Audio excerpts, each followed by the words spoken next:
यहाँहरूले भन्नुभएको त्यो सबै कुरालाई हामी आयोजक पोखराहरूले जस्तो अध्यक्षको हिसाबले कतिपय कुराहरू म एकदमै स्वीकार गर्छु। मैले अघि नै भनिसकेँ, कतिपय कुराहरूमा हामीले चाहँदै पनि त्यो चिजहरू चुस्त व्यवस्थापन हुन सकेन। त्यो कमजोरीलाई मैले अघि नै स्वीकार गरि नै सकेँ, अझै पनि स्वीकार गर्छु।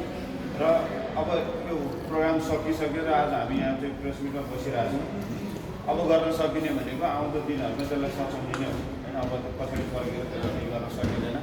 अब त्यो छ हाम्रो जुन यो नेपथ्य कन्सर्ट गर्ने बेलाको उसमा चाहिँ मैले यहाँहरूलाई भनिरहेको छु, जुन यहाँले अब नेपथ्य र क्रिकेट अथवा पोखरा एभेन्जर्सको यो एसोसिएसनको कुराहरूमा चाहिँ के भने सबै एकदमै मैले क्लियरली यहाँहरूलाई भने नेपथ्य हाम्रो यहाँको होम ब्यान्ड हो, पोखरा एभेन्जर्स यहाँको होम टिम हो। अब पोखरा एभेन्जर्स यसपालि दोस्रो सिजन एनपिएल खेल्दैछ। अघिल्लो सिजन एउटा फर्स्ट भयो, अनि दोस्रो सिजन भयो भनेपछि एकदमै इनिसियल डेजमा चाहिँ पोखरा एभेन्जर्स हुँदाखेरि यसले चाहिँ हाम्रो लागि क्रिकेटप्रति एउटा जुन खालको एउटा समर्थकहरूको एउटा चाहिँ इन्ट्रेस्ट जेनेरेट गर्नको लागि के चिजले चाहिँ अलिकति सकिएला। हामी मैदानमा खेल्न जाँदाखेरि मैले बारम्बार भनिरहेको छु, सुदूरपश्चिम र पोखराको म्याच हुँदाखेरि चाहिँ 90% चाहिँ सुदूरपश्चिमको फ्यान बेस देखियो, 10% चाहिँ पोखरा देखियो भनेर जब मलाई यो आइरहेको छ भनिसकेपछि हामीले कसरी कनेक्ट गर्ने त हाम्रो फ्यानहरूसँग त कनेक्ट हुनु पऱ्यो। क्रिकेटलाई फलो गर्ने त्यत्रो हुनुहुन्छ भनेपछि पोखरा एभेन्जर्सलाई कसरी घरेलु टिमको रूपमा दरिलो एउटा उपस्थिति गराउने भन्ने विविध हामीले चाहिँ सोचेको क्रियाकलापहरूमध्येको नेपथ्यको कन्सर्ट हो। नेपथ्य हाम्रो यही ठाउँको ब्यान्ड, हामीले माया गर्ने ब्यान्ड, हामीले एकदमै सम्मान गर्ने हाम्रो अमृत गुरुङ दाई, उहाँलाई हामीले चाहिँ दाई यस्तो यस्तो हो, क्रिकेटको टिम यस्तो छ यो छ भनेपछि त्यहाँबाट उहाँहरूले स्वीकार गर्नुभएको हो। यहाँहरूलाई मैले के भन्छु भने यदि पोखरा एभेन्जर्स यहाँको घरेलु टिम हुन्थेन, क्रिकेटसँग जोडिएको हुन्थेन भने नेपथ्यले यति कम समयमा त्यो कन्सर्ट आयोजना गरेर पनि मान्थ्यो।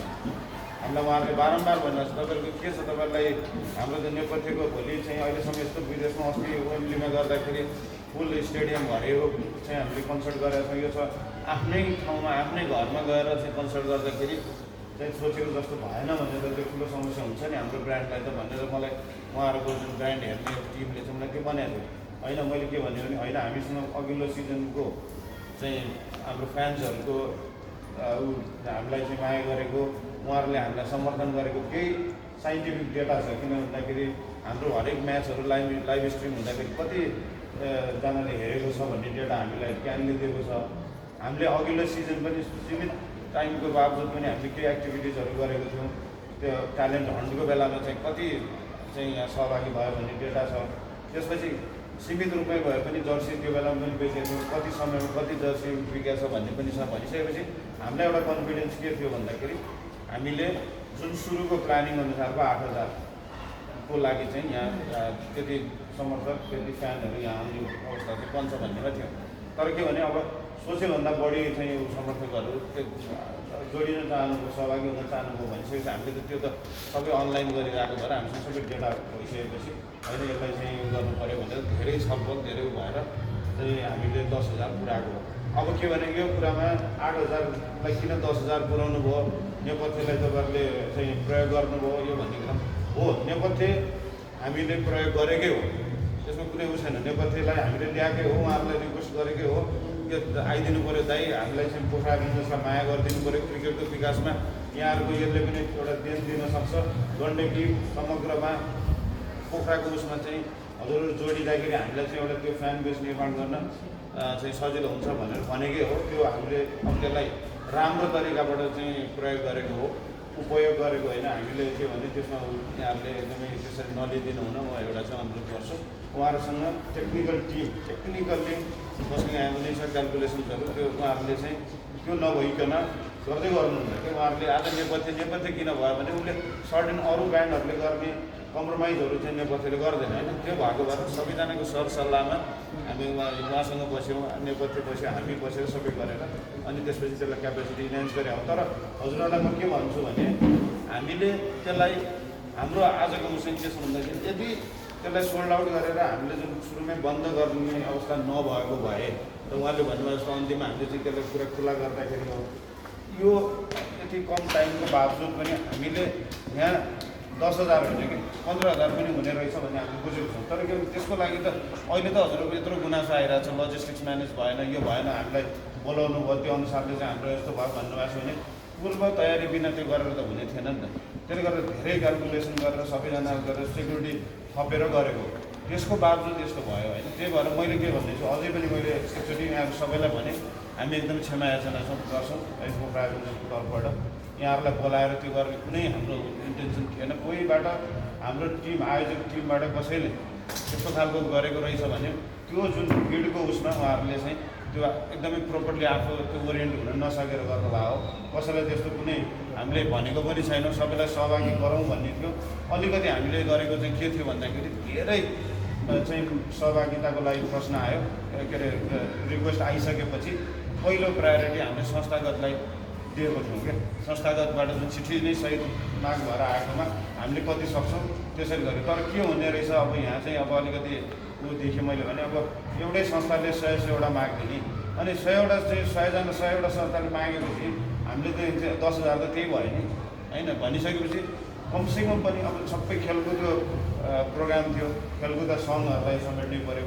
मिडियाकर्मी हामीलाई अब यहाँले यति माया गरेर राख्नु छ भनिराख्नु भएको छ, हरेक प्रोग्राममा चाहिँ आज बिहानको प्रोग्राम थियो होइन सार्नु पऱ्यो भन्यो, अलिकति यो सबैजना सहभागी नहुने हो कि भन्दाखेरि हामीले चाहिँ रिक्वेस्टलाई यहाँहरूले यति चाँडै छोटो समयमा पनि चेन्ज गरेर नै आइदिइराख्नु भएको छ, हामीलाई थाहा छ। तर के भन्दाखेरि मनमा भएर चाहेर सबै गर्न नसकिने रहेछ। यसलाई हामी के भने सुधार गर्दै जान्छौँ। यो कुरामा चाहिँ अझै पनि मैले यहाँहरूलाई त्यो निवेदन गर्न चाहेँ। अलिकति पोहोर फ्यान बसको कुरा पनि आयो। पोहोर हामीले जति फ्यान्सहरूलाई अब यो एउटा भनौँ न फ्रेन्चाइज लिग हो, बाहिर पनि हुँदै आएको प्र्याक्टिसलाई चाहिँ होइन हामीले चाहिँ सुरुवात त गर्नुपर्छ है भन्ने हिसाबबाट चाहिँ फ्यान बसको अवधारणामा काम गरेर प्रत्येक म्याचमा चाहिँ 2टा फ्यान बस हामीले यहाँबाट लगेका थियौँ। अब उहाँहरूलाई चाहिँ त्यो जुन यो फ्यानहरू यहाँबाट गइसकेपछि उहाँहरूलाई त्यही बसभित्र जर्सीको व्यवस्था गरेका थियौँ, उतापट्टि पासको व्यवस्था गरेका थियौँ, उहाँहरूलाई खानाको व्यवस्था गरेको थियौँ। तर के थियो भने उहाँहरूलाई हामीले त्यहाँ चाहिँ अकोमोडेसन चाहिँ गराएको थिएनौँ। हामीले के भने जाने बसमा जाने, त्यहाँ म्याच हेर्ने अनि त्यही बेलामा फर्किने। बरु के भन्दा उहाँहरूले त्यो बेलामा हाम्रो म्याच एउटा हुन्थ्यो अनि अर्को म्याच पनि भएर 2टा म्याच हेरेर आउने, त्यसरी गर्नुभयो होइन। तर के भन्दाखेरि उहाँहरूलाई काठमाडौँ गइसकेपछि फ्रेस हुने ठाउँको व्यवस्थादेखि लिएर सबै गराएको थियौँ।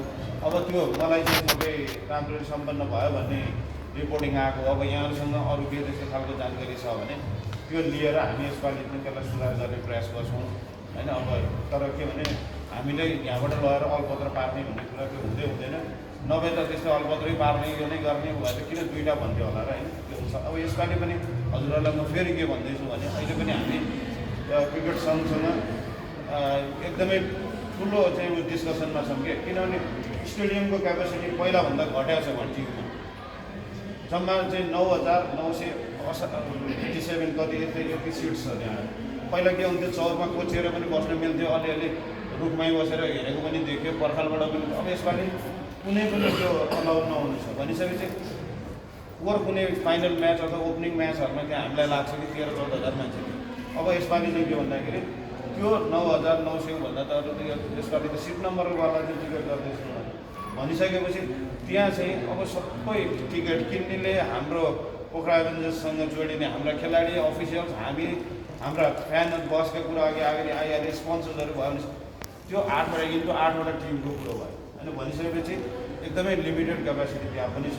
अब यसमा चाहिँ यस्तो क्यापेसिटी कम हुँदाखेरि गर्न सकिने के हो भन्दाखेरि हामी सकेसम्म पारदर्शी हिसाबबाट त्यो सेलेक्सन्सहरू गर्छौँ। अब अहिले यो साल जसले चाहिँ पाउनुभयो, हेर्नु जानु पाउनुभयो, उहाँहरूले यो साल गर्नुभयो, अरूले चाहिँ वेट गर्नुभयो। हामी पारदर्शी तरिकाबाट सेलेक्सन चाहिँ गर्छौँ।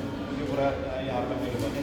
अनि अझै उहाँले भन्नुभयो अब यो इभेन्टहरूमा जुन अहिले हामीले गरिरहेको छौँ, ट्रफी टुर गऱ्यौँ अस्तिको पालि होइन, अहिले यो हाम्रो कन्सर्टको बेला दिएको थियो।